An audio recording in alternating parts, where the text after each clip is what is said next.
దేవుని స్తోత్రం. మరి వాక్యాన్ని ధ్యానించుకుందాం. మత్తయి సువార్త 3వ అధ్యాయము. మత్తయి సువార్త 3వ అధ్యాయము మొదటి నుండి ఒకసారి చూడండి. ఆ దినము యందు బాప్టిజమిచ్చు యోహాను వచ్చి పరలోకము రాజ్యము పరలోక రాజ్యము సమీపించి ఉన్నది, మారు మనస్సు పొందుడని యూదయ అరణ్యములో ప్రకటించుచుండెను. ప్రభు మార్గము సిద్ధపరచుడి, ఆయన త్రోవలు సరళము చేయుడని అరణ్యములో కేకవేయు ఒకని శబ్దము అని ప్రవక్త అయిన యెషయా దేవునికి స్తోత్రం. చిన్న ప్రార్థన చేస్తాం. మహిమగల దేవ, కృపగల తండ్రి, దయగల యేసయ్యకు వందనాలు.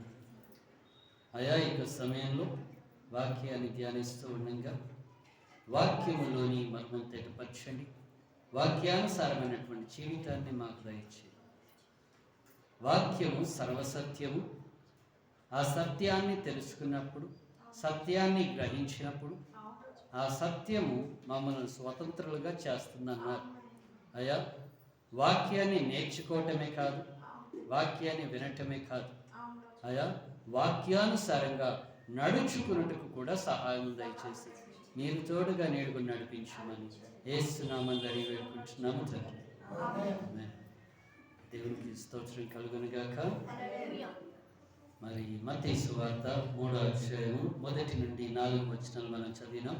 అందులో ఒక్కొక్క వచనాన్ని మనం ఈ రోజున క్షుణ్ణంగా పరిశోధించుకుందాం. ఓకేనా? మత్తయి సువార్త 3వ అధ్యాయము 1వ వచనం ఏమని అంటున్నాడు ఒకసారి చూడండి. ఆ దినముల్లో బాప్టిజం ఇచ్చి యోహాను వచ్చి పరలోక రాజ్యము సమీపించి ఉన్నది,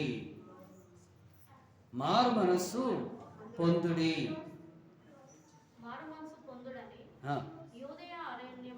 యూదయ అరణ్యములో ప్రకటించుచూ ఉండెను. దేవునికి స్తోత్రం కలుగునుగా. అయితే ఇక్కడ ప్రభు అయిన యేసుక్రీస్తు యొక్క మార్గము సరళము చేయండి అనేసి అని అంటున్నాడు. మీ అందరికీ తెలుసు, ఇంకొక వారము అయిపోతే గనక మనము క్రిస్మస్ పండగల్లో పాల్పంచు అవుతాం. క్రిస్మస్ పండగల్లో మనం ఉంటాం. క్రిస్మస్ వచ్చింది అనేసి అని మనం ఎంత సంతోషంగా ఉంటామో, పండుగ వచ్చిందని, ఆ సంతోషము ఎందుకు వచ్చిందని ఒక్కసారి ఆలోచించు. పండగ అంటే ఏంటిదండి? ఇంటికి చుట్టాలు రావాలి, ఇంటి నిండా పిండి వంటలు చేసుకోవాలి, స్నాక్స్ చేసుకోవాలి. స్పెషల్గా క్రిస్మస్ అంటే కేకు కనుక ఏంటండి, కేకు ఇంట్లో ఉండాలి. స్త్రీలు అయితే కనుక ఇక అన్ని పనులు మార్తాలాగా అన్ని పనులు చేస్తారు. పురుషులు అయితే ఒకటే పని చేస్తారు. ఏంటి ఆ పని? ఫోన్ చేస్తారు, అరే బావా అంటారు, అలే మామ అంటారు, ఏడున్నావు ఏం చేస్తున్నావు అంటే వెళ్ళిపోతారు. ఇక ఎక్కడికి వెళ్తారు వాళ్ళకి తెలియదు. స్త్రీలు ఇల్లు సదిరి ఇల్లు నీట్గా పెడుతూ ఉంటే పురుషులు ఏం చేస్తారు? వీళ్ళు కష్టపడుతున్నారు కదా, మనకి ఎందుకు అడ్డు, అలా బయటికి వెళ్ళొద్దాం, అలాగా బయటికి వెళ్ళొద్దాం అంటారు.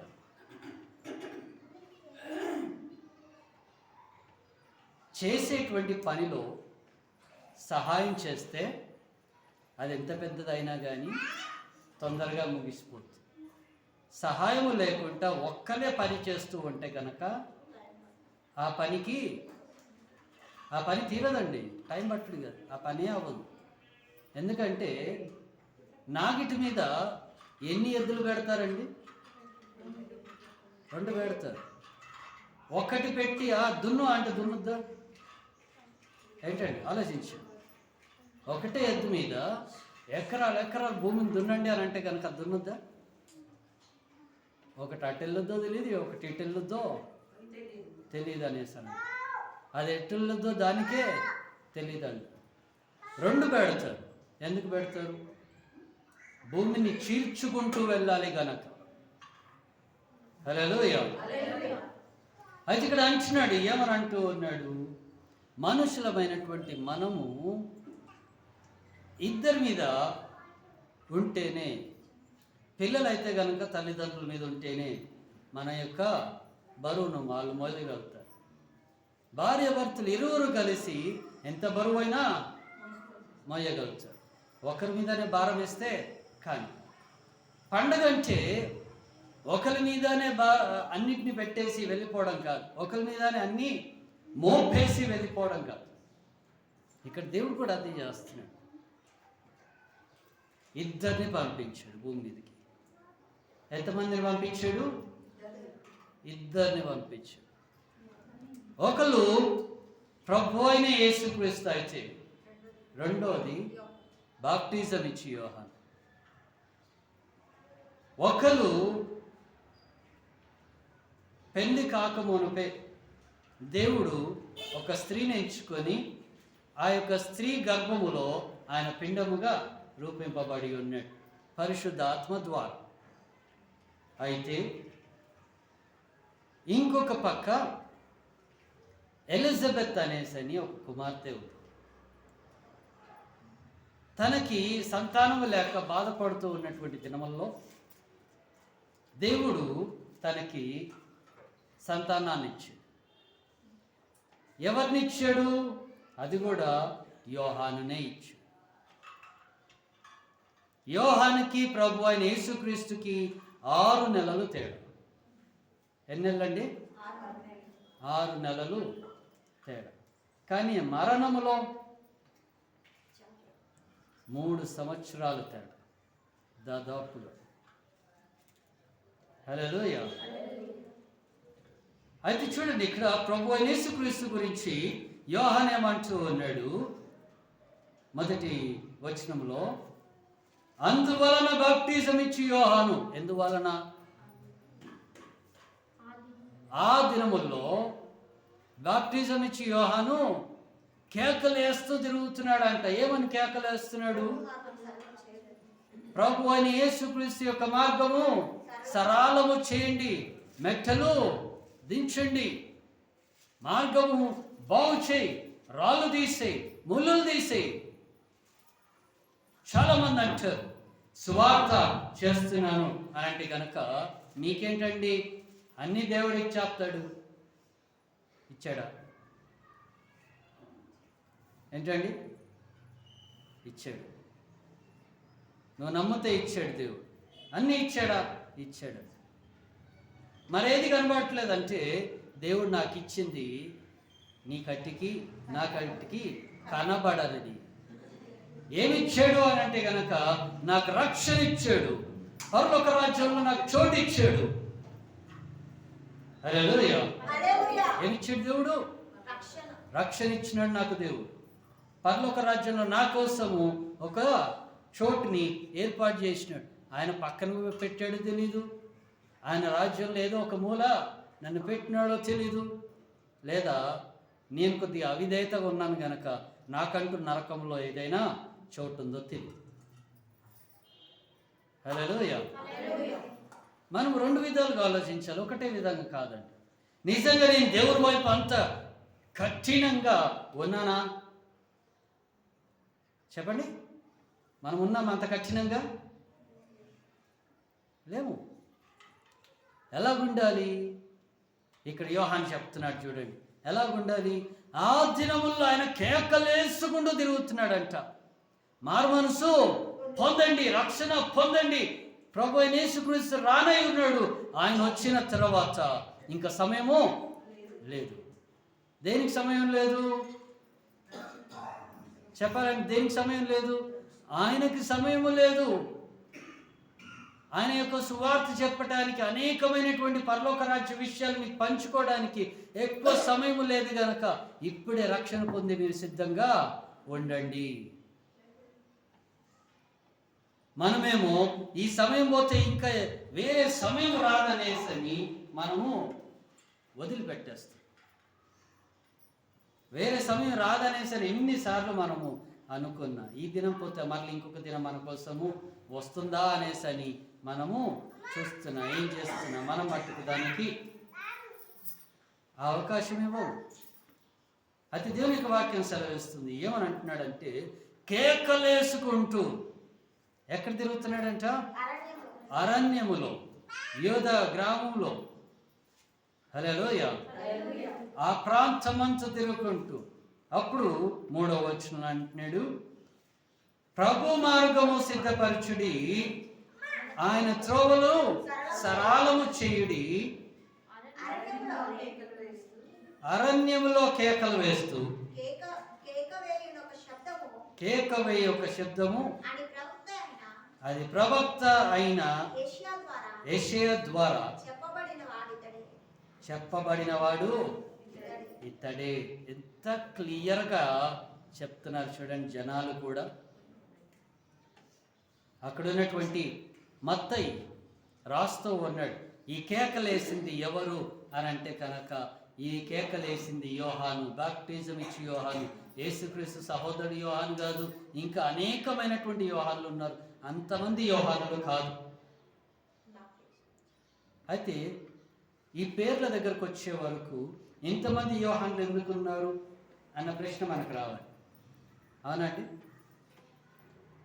మనం పుట్టి పెరిగిందంతా భారతదేశంలో. మా నాన్నగారి పేరు సురేష్ అండి. ఏం పేరు? ఇంకా ఈయనకు ఉన్నటువంటి పేరు ఇంకెవరికి ఉండకూడదు. అంటే ఎంతమంది సురేష్లు ఉంటారు భారతదేశంలో? కొన్ని కోట్ల మంది ఉంటారు. ఎంతమంది? కొన్ని కోట్ల మంది ఉంటారు. అలాగా ఆ ప్రాంతంలో కొన్ని పేర్లు పెట్టుకున్న వాళ్ళే మరలా పెట్టుకునేవాళ్ళు వాళ్ళ జ్ఞాపకార్థంగా. మనం కూడా ఎలా పేర్లు పెట్టుకుంటాం? మా తాతగారి పేరండి పెట్టేస్తున్నా, మా నాన్నగారి పేరండి పెట్టేస్తున్నా, మా తల్లిగారి పేరండి పెడుతున్నాను అనేసని మనము పిల్లలకి పేర్లు పెడుతూ ఉంటాం. హల్లెలూయా. అలాగే ఆ రోజుల్లో కూడా యోహానులు అంటే కూడా అంతమంది ఉండేవాళ్ళు. యేసు అన్నటువంటి పేరు కూడా అనేకమైనటువంటి పేర్లు ఉండేటి. అందుకని యేసుని ఏమని పిలిచేవాళ్ళు? నజరేయుడైనటువంటి యేసు అని పిలిచేవాళ్ళు. ఏమని పిలిచేవాళ్ళండి? ఎందుకు పిలిచేవారు అర్థమైందా? చాలామంది ఉన్నారు గనక. ఆయన ఎక్కడి నుంచి వచ్చాడు? నజరేతు నుంచి వచ్చినాడు కనుక ఆయన ఏం యేసు అని పిలిచారు? నజరేయుడైనటువంటి యేసు అని పిలిచారు. హల్లెలూయా. అంతేగాని ఇంకా ఏ పేరు ఆయనకి ప్రత్యేకంగా పెట్టబడలేదు, ప్రాంతాన్ని బట్టి పిలిచేవారు. హల్లెలూయా. అనేకమైనటువంటి యేసు అన్నటువంటి పదాలు కూడా పేర్లు కూడా మనం చూడొచ్చు. అయితే అంటున్నాడు ఇక్కడ, ఏమని అంటూ ఉన్నాడు? ఏమని అంటున్నాడండి? ఆ ప్రభు మార్గము సిద్ధపరచుడి అనేసని కేకలేస్తూ ఉన్నాడంట. ఈరోజు మనం కూడా కేకలేస్తాం. మనకు కోపం వస్తే కేకలేస్తాం, మనకు నచ్చకపోయినా కేకలేస్తాం. ఓ తల్లి ఒక తండ్రిని ఒక బాబుని కానీ ఒక కూతుర్ని కానీ గద్దిస్తున్నారంటే చాలు కేకలు వేస్తారు. పిల్లలు ఎప్పటిదాకా తిరగబడరు అంటే పేరెంట్స్ మీద దాదాపుగా వాళ్ళు 7వ తరగతో 8వ తరగతో వచ్చేంత వరకు వాళ్ళు తల్లిదండ్రుల మీద తిరుగుబాటు చేయరు. 9 నుంచి వాళ్ళు స్టార్ట్ చేస్తారు, నాకు ఇది నచ్చలే, నేను ఇది తినను, నేను ఇది చెయ్యను. 8వ తరగతి నుంచే స్టార్ట్ అయింది. హల్లెలూయా. అర్థమవుతుందా అండి? ఎంతమందికి అర్థమవుతుంది చెప్పండి? అందరికి అర్థమవుతుందా? రైట్. ఎంతమందికి నిద్ర వస్తుంది చెప్పాలి? ఎంతమంది నిద్ర వస్తుంది? ఎవరు నిద్ర రావట్లేదా? దేవునికి స్తోత్రం కలుగును గాక. మరి మంచిది. అయితే అంటున్నాడు, ఏమని అంటూ ఉన్నాడంటే వాక్యాన్ని చూడండి, గమనించండి. ఆయన మార్గం సిద్ధపరచండి. ఎలా సిద్ధపరచాలి మార్గాన్ని? కేకలేస్తే సిద్ధమవుద్దా? ఇప్పుడు మన దగ్గరికి ఎవరైనా కానీ సీఎం గారు వస్తున్నారు అనుకోండి, ఎంపీ గారు వస్తున్నారు అనుకోండి, ఎమ్మెల్యే గారు వస్తున్నారు అనుకోండి, లేకపోతే ఎవరైనా పెద్ద మనుషులు వస్తున్నారు అనుకోండి, వాళ్ళని ఏం చేస్తామో తెలుసా అండి? మనం అందరము అంత ట్రాఫిక్ క్లియర్ చేసి ఆయన వెళ్ళేటువంటి దారి ఏదైతే ఉందో వైట్ లైన్ వేసేస్తాం. ఆయన వెళ్ళాల్సినటువంటి మార్గము ఇది, ఈ చోటు అనేసి అని వేస్తాం. వేసి వదిలిపెడతామా? లేదు. సెక్యూరిటీ, ఇవన్నీ ఎంత జాగ్రత్తలు మనం తీసుకుంటామో మన యొక్క ఆత్మకు సంబంధించింది కూడా అలాగే చేయాలి. హల్లెలూయా. మన ఆత్మకు సంబంధించినటువంటి సెక్యూరిటీస్, నేను ఎక్కడికి వెళ్ళాలి, నేను ఎక్కడికి వెళ్ళకూడదు, నేనే పని చేయాలి, నేనే పని చేయకూడదు అన్నటువంటివి మనం కొన్ని తెలుసుకోవాలి. అందుకే ఇక్కడ యోహాను ఏమంటున్నాడు? ఆయన మార్గము సిద్ధపరచండి. రానున్నటువంటిది పండగ, ప్రభు అయిన యేసుక్రీస్తు యొక్క జన్మదినం అనేసి ప్రపంచమంతా క్రిస్మస్ పండుగ చేసుకుంటుంది. గాబ్రియల్ దూత వచ్చి తల్లైనటువంటి మరియతో ఆ యొక్క శుభవర్తమానమును అందిస్తూ ఉన్నటువంటి ఆ క్రమములో మీరు అర్థం చేసుకోవాలి ఎలా దేవుడు సిద్ధం చేసినాడు మార్గము. పాపం ఎంతగా విస్తరింపబడిందంటే భూమి మీద మరి ఇంకా వేరే చోటే లేదంట ఈ పాపానికి తప్ప. ఎటు చూసినా పాపమే, ఎటు చూసినా ఘోరమైనటువంటి అబద్ధాలే, మోసాలే, మనిషి మీద కోపాలు, ద్వేషాలు, అసూయలు, కోపము, చంపుకోవడము, పాపము కనిపిస్తూ ఉండే వరకు దేవుడు అంటున్నాడు, అయ్యా ఈ పాపాన్ని నువ్వే ఇంకా మొయ్యాలి అనేసరి ప్రభు అయిన యేసుక్రీస్తుని అప్పుడు పంపించినాడు. అందుకే మీరు మత్తయి సువార్త కంటే ముందు ఒక తెల్లని కాగితం ఉంటే మీరు ఆ కాగితాన్ని చూడండి. అది ఏంటిది అని అంటే కనుక పాత నిబంధనకి కొత్త నిబంధనకి వేరు చేయడానికి ఒక తెల్ల కాగితం అనుకుంటే కనుక కాదు. అది పాత నిబంధనకి కొత్త నిబంధనకి దేవుడిచ్చినటువంటి సైలెంట్ పీరియడ్. దేవుడు అక్కడ ఏ ప్రవక్తతో మాట్లాడలే, ఏ ప్రవక్తను నడిపించలే, ఏ లేవీని నడిపించలే. వాళ్ళకి తోచింది వాళ్ళు చేసినారు, వాళ్ళకి నచ్చినట్లుగా వాళ్ళు ఉన్నారు. హల్లెలూయా. వాళ్ళకి నచ్చినట్లు వాళ్ళు ఉంటే గనక దేవుడు ఏం చేశాడు? అప్పుడు ప్రభు అయిన యేసుక్రీస్తుని పంపించిన లోకంలో పాపము బహుగా విస్తరించింది. ఒక్క నీతిమంతుడు కూడా లేడు. అయితే అక్కడ ఒక్క ప్రవక్త మట్టుకు దేవుని దగ్గర ఒప్పందం చేసుకునే, అయ్యా ఈ లోక రక్షకుడిని నేను చూసేంత వరకు నేను చనిపోవద్దు. హల్లెలూయా. ఏమనుకున్నాడండి? నేను చనిపోవద్దు, ఈ లోక రక్షకుడిని చూసేంత వరకు. మరి ఈ రోజు నువ్వు దేవునికి మార్గము ఎలా సిద్ధం చేస్తున్నావు? ఈ రక్షణ గురించి ఎవరికి చెప్తున్నావు? మన సంఘంలో ఉన్న వారికి, మన ఇరు పొరుగు వారికి ఈ రక్షణ గురించి ఏమని చెప్తున్నాం? ఈ రక్షణ నీకు కావాలి కదా, వాళ్ళకి కావాలి కదా. నీకెంత అవసరమో వాళ్ళకు కూడా అంతే అవసరం. కనుక సువార్తని నువ్వు ఎలా ప్రకటిస్తూ ఉన్నావు, ఎలా నడిపిస్తూ ఉన్నావు, దేవుని మార్గాన్ని ఎలా సిద్ధము చేస్తూ ఉన్నావు. హల్లెలూయా. పండగ రాగానే ఎలాగైతే మీ పండుగ వచ్చింది అనేసి అనుకుంటూ మన స్నేహితులు వస్తారు. ఎవరు వస్తారు? మన స్నేహితులు వస్తారు. వచ్చి ఏం చేశారు మీ పండగకి? మీ పండగలో ఉన్నటువంటి స్పెషల్ ఏంటిది? క్రిస్మస్ అంటే కేక్ కదా, నేను కేకే చేసిన, కేకే పెడుతున్నా తినంటే అయిపోద్దా? అయిపోదు.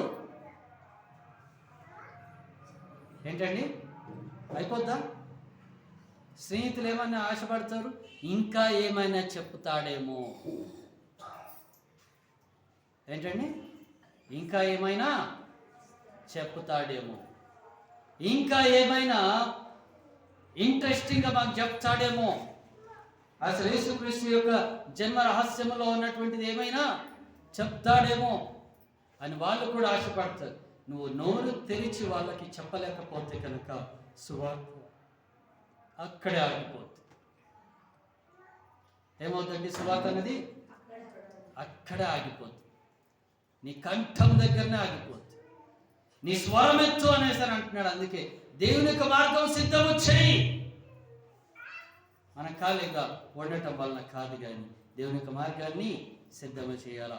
ఏషియా 40:3 అంటున్నాడు. ఏమని అంటున్నాడు చూడండి.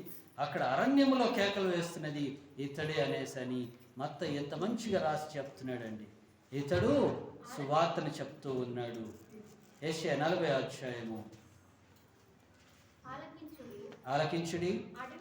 అడవిలో ఒకడు ప్రకటించుచున్నాడు. ఎట్లనగా అరణ్యములో యెహోవాకు ఎవరికి సిద్ధం చేయమంటుడు? దేవునికి మార్గము. నువ్వు దేవునికి మార్గము సిద్ధము చేయకపోతే దేవుడు నీ యొక్క హృదయంలోనికి కానీ, నీ ఇంటిలోనికి కానీ, నీ సమస్యలు తీర్చడానికైనా కానీ దేవుడు మనకు సలహాలు, శక్తిని మనకి ఇవ్వాలనుకున్నా మనం ఏం తయారు చేయాలా?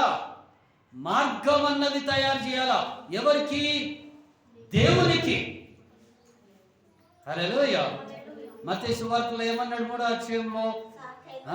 ఆయనకి మార్గం, ప్రభువుకి మార్గము సిద్ధపరచుడి అనేసి అన్నాడు. కానీ ఇక్కడ అంటున్నాడు, ఏమని అంటున్నాడండి? యెహోవాకు మార్గము. ఎవరికి? యెహోవా అంటే ఎవరు? తండ్రికే మార్గం సిద్ధం చేయి. ఎవరికి మార్గం సిద్ధం చేయాలా? పాత నిబంధన గ్రంథంలో తండ్రిగా మనకు కనిపిస్తున్నాడు. కొత్త నిబంధన గ్రంథంలో మనకి కుమారుడు లాగా కనిపిస్తూ ఉన్నాడు. హల్లెలూయా, హల్లెలూయా. మరి చూడండి, ఇంకను చదివితే కనుక అనేకమైనటువంటి సంగతులు మనకు తెలుస్తూ ఉన్నాయి. ఏషియా 26 ఒకసారి చదువుదాం. ఏషియా 26 నీతిమంతుడు పోవు మార్గము సమయముగా ఉండును, నీతిమంతుల భావమును త్రోవలను నీవు ఎవరి మార్గము సరళం చేస్తున్నావు? నీతిమంతుల యొక్క మార్గము నువ్వు సరళం చేస్తున్నావు.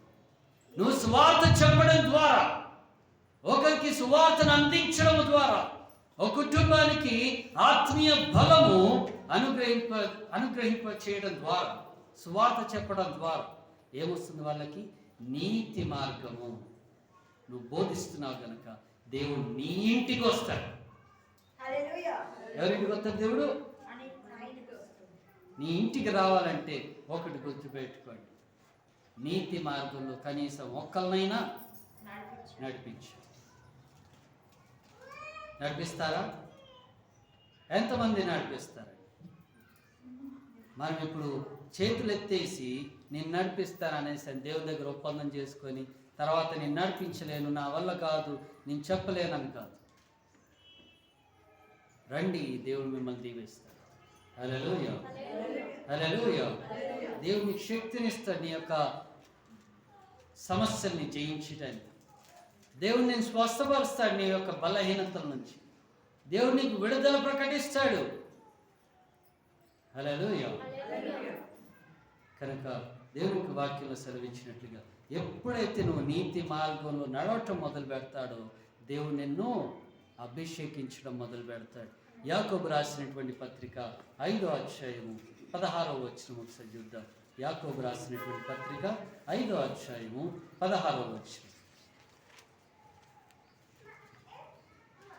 Confess your trespasses to one another and pray for one another that you may be healed. మీ పాపములను ఒకరితో ఒకడు ఒప్పుకొనుడి, మీరు స్వస్థత పొందునట్లు. ఏంటండి? మీరు స్వస్థత పొందునట్లు ఒకరి కొరకు ఒకడు ప్రార్థన చెప్పాలని ఏం చేయాలంటున్నాడు? ఒకరితో ఒకరు పాపములు ఒప్పుకొని ఒకరి గురించి ఒకరు ప్రార్థన చేయండి. పాపములు ఒప్పుకోనండి అంటే కనుక వెళ్ళిపోయి మనము సీక్రెట్ ఉంచుకునే వాళ్ళం కాదు ఈ రోజుల్లో. ఏంటండి? సీక్రెట్ ఉంచుకుంటామా? మన కడుపులో సీక్రెట్ ఆగదు. ఏం చేస్తుంది సీక్రెట్? ఒక్క నిమిషం అయినా ఉంటుందా అంటే ఒక్క నిమిషం ఉండదు. అది నా నోటి నుండి వేరే వాళ్ళకి వెళ్ళేంత వరకు కడుపులో దేవెత్తు ఉంటుంది, పిసికెత్తు ఉంటుంది, ఎల్లు ఎల్లు ఎల్లు అని పక్కన ఉండి పొడుస్తూ ఉంటుంది. వాక్యం సత్యమే కదా, ఈ యొక్క నిజాన్ని ఎందుకు చెప్పట్లేదు బయటికి? హల్లెలూయా. వాక్యం నిజమైనటువంటి వాక్యాన్ని నీ కడుపులో నుంచి ఎందుకు రావట్లేదు బయటికి? అంటే ఒకరి యొక్క కుటుంబం మీద ఉన్నటువంటి ఇంట్రెస్ట్ దేవుని మీద మనకి లేకుండా పోయింది. ఎవరి మీద లేదు? దేవుని మీద లేదు. కనుక ఇక్కడ అంటున్నాడు, దేవునికి మార్గం సిద్ధం చేయని హృదయంలో, నీ ఆలోచనలు, నీ తలంపుల్లో, నీ క్రియల్లో దేవునికి మార్గము సిద్ధం చేయి. ఆ మార్గం సిద్ధం చేసిన తర్వాత అక్కడ అంటున్నాడు, ఎంత మంచి మాట అంటున్నాడు చూడండి, ఒకరితో ఒకరు మీ పాపములు ఒప్పుకొనుడి, ఒకరికొరకొకరు ప్రార్థన చేయుడి. నీతిమంతుల యొక్క విజ్ఞాపన ఎలాగండి? మనసు పూర్వకముగై బలము కలిగినదై ఉండును. నీతిమంతుల ప్రార్థన ఎలాంటిదంట? బలమైనటువంటి ప్రార్థన. హల్లెలూయా. ఇప్పుడు చెప్పండి, ఎంతమంది దగ్గర ఈ బలమైనటువంటి ప్రార్థన ఉంది? నేను ప్రార్థన చేస్తే దేవుడు నా ప్రార్థన ఆలకించి నాకు సమాధానాన్ని ఏర్పాటు చేస్తున్నాడు, నాకు నెమ్మదిస్తున్నాడు అనేసి మనం చెప్పగలగాలి. హల్లెలూయా. నేను ప్రార్థన చేస్తే దేవుడు నాకు గొప్ప విజయము ఇస్తున్నాడని చెప్పగలగాలి. హల్లెలూయా. నువ్వు ప్రార్థన చేస్తే ఎవరి గురించి అయితే ప్రార్థన చేసిన వారి జీవితంలో అద్భుతము జరగదు. అది నీతిమంతుడి యొక్క ప్రార్థన ఏంటండి? జరగాలి, నువ్వు చెయ్యాలి కూడా. హల్లెలూయా. నీ ప్రార్థన ఎలాంటి ప్రార్థన ఇవ్వాలి? బలమైనటువంటి ప్రార్థన అవ్వాలి. నువ్వు ప్రార్థన చేస్తూ ఉంటే పక్కన నాకు బలం రావాలా, ఉద్యోగం రావాలా, అలాంటి ప్రార్థన చేయాలి. నువ్వు ప్రార్థన చేస్తూ ఉంటే పక్కన ఉన్నటువంటి దెయ్యాలు వనకాల భయపడి పారిపోవాలా, అలాంటి ప్రార్థన చేయాలా. నువ్వు అడుగు మోపుతూ ఉంటే అపవిత్రాత్మ ఏం చేయాలా? ఈ స్థలము నాకు సంబంధించినది కాదని చెప్పి వెళ్ళిపోవాలి. అది బలమైనటువంటి ప్రార్థన. హల్లెలూయా. అటు బలమైనటువంటి ప్రార్థన కలిగి ఉండాలి. లూకా సువార్త 15వ అధ్యాయంలో 7వ వచనంలో మనం చూస్తే కనుక అక్కడ ప్రభు అయిన యేసుక్రీస్తు ఒక చిన్న ఉపమానం చెప్తున్నాడు తండ్రి కుమారుని గురించి. ఆ యొక్క ఉపమానంలో ఏమని అంటూ ఉన్నాడు చూడండి. తప్పిపోయినటువంటి గొర్రె గురించి చెప్తున్నాడు. అటువలే మారు మనసు అక్కరలేని 99 మంది ఎవరి విషయమై? దేవుడు 100 గొర్రెలను మందని తీసుకొని వెళ్తూ ఉంటే ఆ మందులో ఒక్కటి తప్పిపోయిందంట. 100 నీతిమంతులే. 100 చెప్పాలంటే 100 ఏంటిది? అందరు చెప్పాలి. అందరికి వినిపిస్తుందా? చెప్పండి. అందరు ఎవరు? ఇంకా నాకు వినపడలే. గట్టిగా చెప్పాలి. అందరూ ఎంతమంది తినకుండా వచ్చారు అసలు? ఏంటండి, చర్చికి తినకుండా వస్తున్నారు కదా అందరూ. అందుకే కదా అసలు వాయిస్ రావట్లేదు మనకి. పాస్టర్ గారు మీ దగ్గర మైక్ ఉంది, మీరు ఎంత మాట్లాడినా ఎంత వేసినా మా ముందో స్పీకరు, మా వెనకాల స్పీకరు, మా పక్కన స్పీకరు, ఇన్ని స్పీకర్లు పెడితే మాకు వినిపిస్తుంది. మీ దగ్గర ఎన్ని స్పీకర్లు పెట్టుకొని నా దగ్గర ఒక్క స్పీకర్తో అంటే కానీ కష్టం అనుకుంటారా? హల్లెలూయా. ఇప్పుడు ఎలా వచ్చింది స్పీకర్ల వాయిస్? దేవుని స్తోత్రం కలుగును గాక. అయితే అంటున్నాడు, ఒక్క నీతిమంతుడి యొక్క ప్రార్థన 100 మంది నీతిమంతులే. ఆయన వెంబడించే ప్రతి ఒక్కరు నీతిమంతులే. ఆ 100 మందిలో ఒక్కరు తప్పిపోతే ఎవరండి? ఆ 100 మందిలో ఒక్కరు తప్పిపోతే నీతిమంతులకి ఒక కాపరిని పెడుతున్నాడు.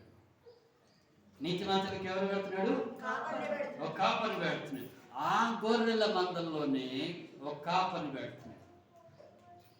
హల్లెలూయా.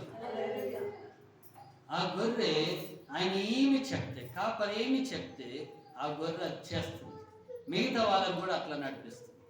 కనుక ఎక్కడ అంటున్నాడు, నేను వెళ్ళి తప్పిపోయిన దాన్ని తీసుకొని వస్తాను, కానీ వెళ్ళి వీటన్నిటిని జాగ్రత్తగా చూసుకో. గొర్రెల దగ్గర మీరు ఒకటి గమనించారా?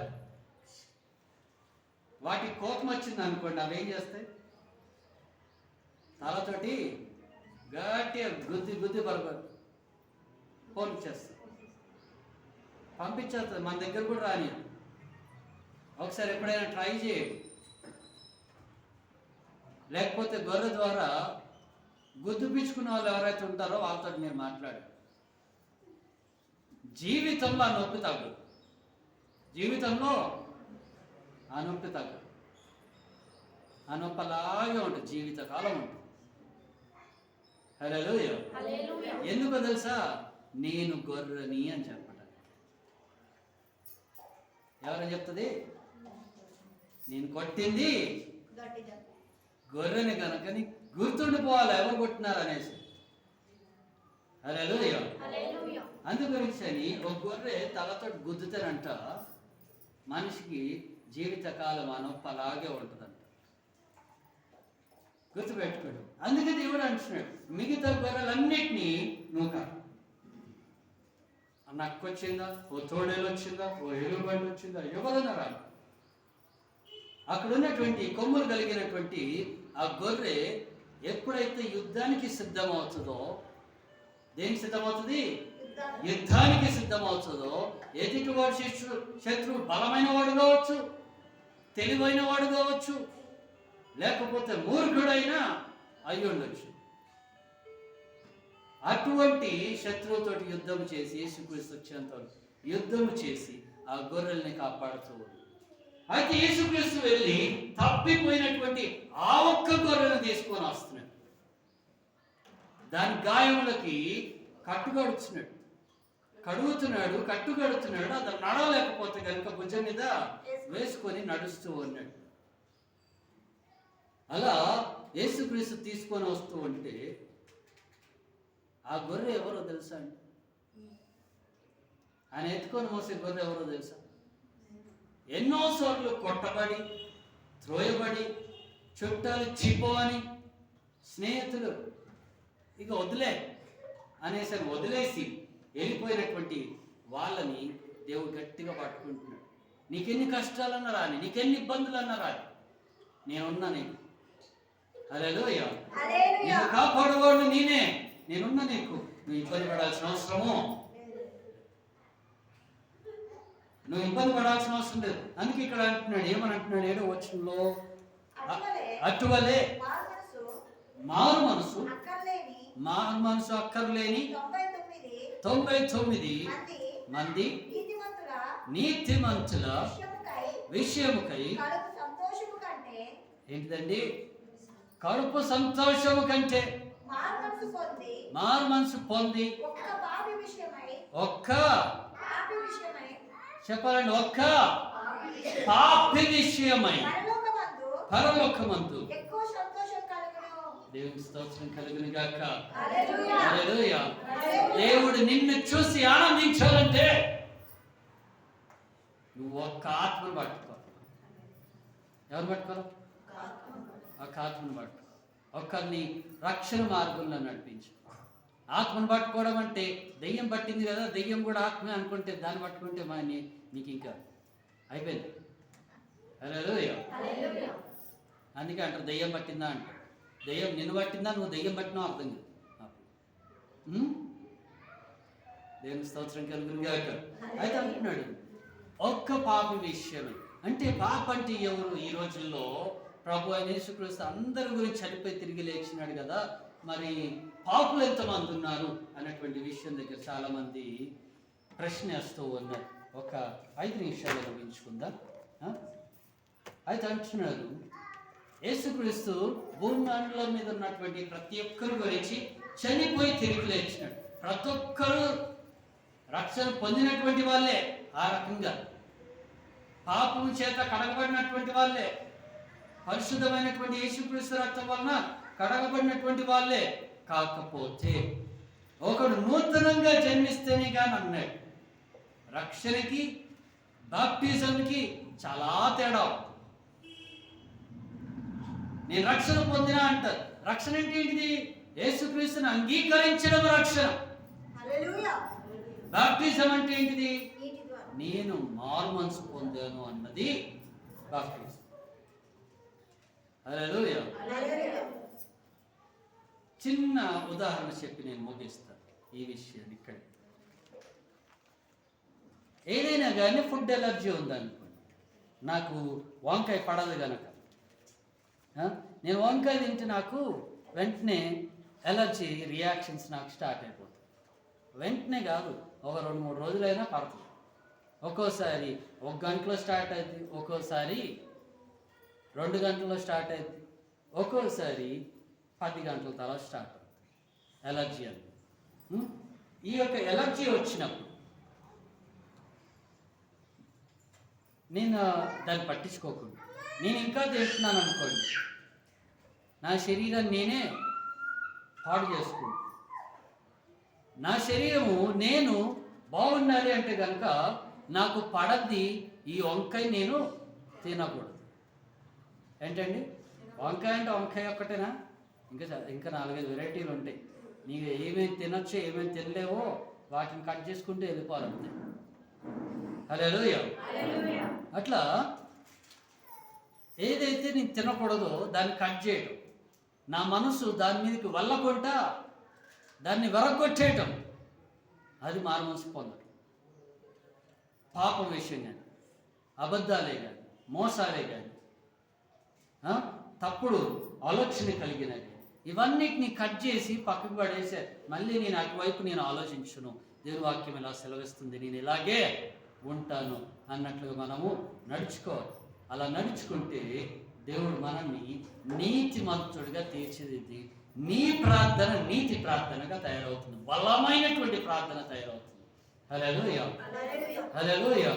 మరి యేసుక్రీస్తుకి మార్గం సిద్ధం చేయాలా అనేసరి మరి ఈ రోజున ఎంచుకున్నటువంటి అంశము గనక, యేసుక్రీస్తుకి నువ్వెలా మార్గం సిద్ధం చేస్తావు?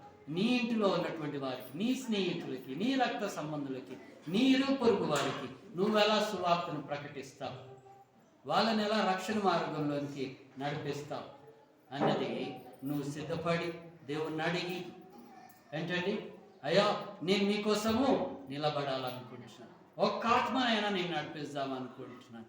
ఆ ఒక్క ఆత్మని నేను ఎవరితో మాట్లాడుతానో వారికి రక్షణ అందించండి అనేసి ప్రార్థన చేస్తా. చిన్న ప్రార్థన చేస్తా, ముగించుకుందాం.